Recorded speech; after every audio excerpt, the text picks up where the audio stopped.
In a vast and prosperous land, there lived a man named Ethan. From a young age, he had been trained by his grandfather, a master blacksmith who had spent his life perfecting the craft.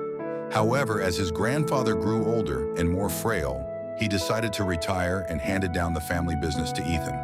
The shop was situated in the heart of the city, not far from the bustling marketplace but away from the royal palace. Ethan, eager to prove himself, worked tirelessly every day, crafting swords that were more than just weapons. They were masterpieces of craftsmanship. The swords he made had practical uses, but their quality and artistry went beyond mere functionality, making them highly sought after. To gather the materials for his creations, Ethan often traveled to the black market, where he could find rare and unusual metals. He knew these materials would allow him to craft blades of unparalleled strength and beauty. Over time, his reputation began to grow, though he remained largely unknown to the wealthier and more influential citizens of the city. One day, a general named Adrian Garthor, who was training on the outskirts of the city, found that his sword had cracked during practice. Frustrated, he decided to stop his training and head into town to buy a new weapon. As he walked through the city, he passed by Ethan's shop and saw him working.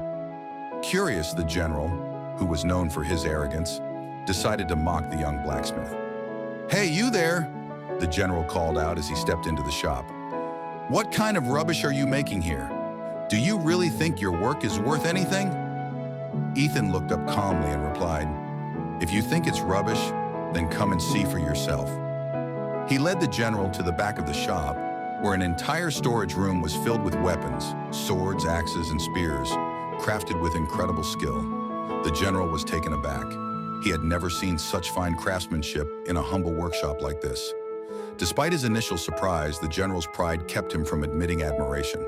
Instead, he grabbed one of the swords, scoffed, and said, This is the best you have to offer? It looks like garbage." Ethan smiled and said, "If you think it's garbage, let's test it.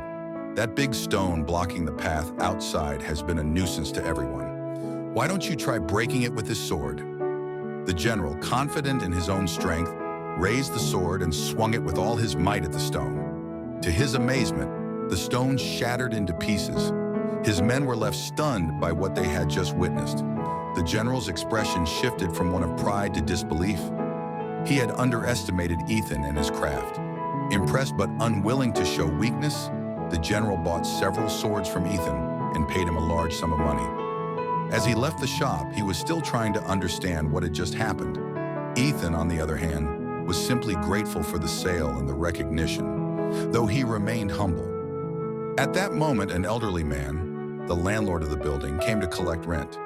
He reminded Ethan that he had fallen behind on his payments, and if the debt wasn't settled soon, he would have to vacate the shop. Ethan paid the overdue rent and even covered the next few months in advance, much to the landlord's relief. That evening, Ethan returned home and shared the day's events with his grandfather. The old man listened carefully and then said, "You've taken the first step, my boy." Ethan, not fully understanding the depth of his grandfather's words, simply nodded and went to bed, thinking that the first step meant his success with the general. But his grandfather's cryptic advice lingered in his mind. The next day, Ethan went to his shop, but to his disappointment, no customers arrived. Day after day, the shop remained empty, with no one coming to purchase his work. On the fourth day, however, two nobles dressed in fine clothing arrived in a luxurious carriage. They entered Ethan's shop and, impressed by the quality of his weapons, asked to see his collection. Ethan led them to the back of the shop, showing them the storage room full of swords and other weapons. The nobles were so impressed that they immediately placed an order for 20 swords and 10 spears. Ethan crafted the weapons with care and received a substantial payment in return. From that point on, word of Ethan's craftsmanship spread throughout the city. More and more people began to visit his shop, and his reputation grew. Soon, wealthy merchants, nobles, and even royalty started placing orders. Ethan's small workshop had turned into a thriving business, and he had become one of the most respected blacksmiths in the land. After some time, a letter arrived at Ethan's shop, informing him that all of his weapons had been bought. His shop had become the go-to place for rare, high-quality weapons. Business was booming, and Ethan's life seemed to be on an upward trajectory. But the story didn't end there. One evening, a group of mysterious figures arrived at Ethan's shop. Without saying much, they took him with them.